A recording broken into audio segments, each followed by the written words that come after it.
Good morning. I hope this day finds you doing well. I pray God's hands are upon your life today and that you are eagerly awaiting the return of Christ. That should be in our hearts and our minds today, that Jesus is soon to return. And until he does, we're to occupy. We're to do what he needs us to do, and that's go out and win souls to the Lord. Bring them into the fold. And I pray that we'll be doing that. But you know, today in which we live, the world is trying its best to destroy the church, trying to tear the churches apart. The devil is working overtime. And I want to read a verse to you today found in Romans 15 and in verse number 6. It says that ye may be with one mind and one mouth glorify God, even the Father of our Lord Jesus Christ. He said that ye may be one mind and one mouth glorifying Jesus Christ. The church in the day of Romans, it says, was a very diverse community.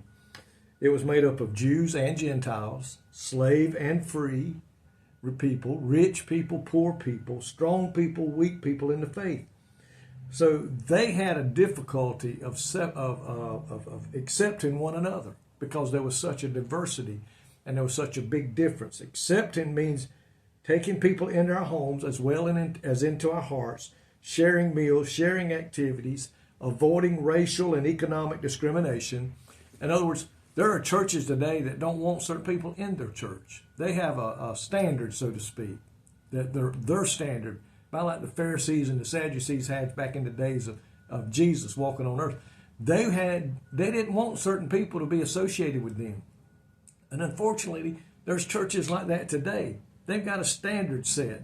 But folks, we have to go out of our way to avoid favoritism, to avoid thinking that we're greater than somebody else because of who we are, because of money, because of notoriety. We can't do that. In this verse, it said here, be one mouth and one mind. And that doesn't mean that we're going to think alike. We don't want to think alike. We all have our own mind. We all make up our own decisions, but we don't want everybody thinking the same way. Nothing good can come of that. The Bible, I remember one time I heard a story, and the thing was, how would this church be if every church was just like me? It wouldn't be good church, I don't think, because I don't think, maybe sometimes I don't think the right way. I don't think this, that, and sometimes I think the wrong way. Not bad, but I don't go the right way the church needs us to go. But when we bring in a diversity of people whose minds are different, people whose thoughts are different, that's when the church can grow. I may think that this piece needs to be square, but somebody else that's got more training in that area knows that it needs to be round.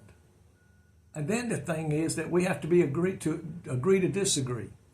But we see here, consciously spend time greeting those you don't know or don't normally talk to.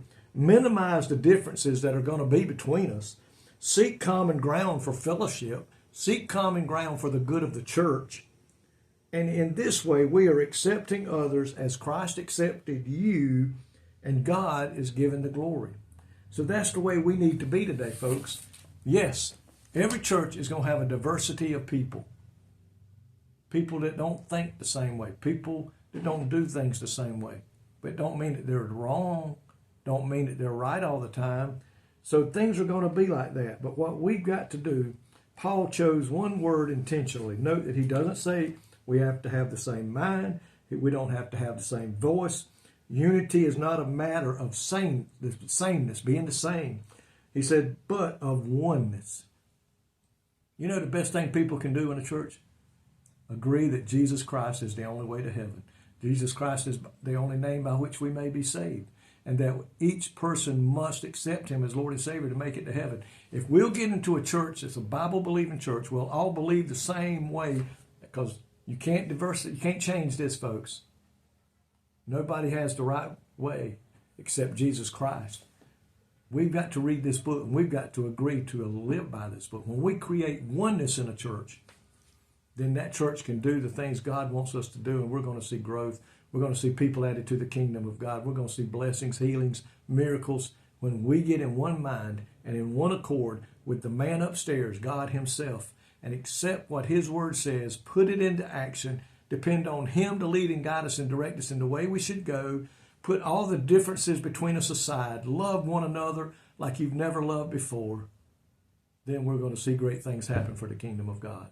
And I pray that that's what we'll do in whatever church you attend, that we can create that oneness.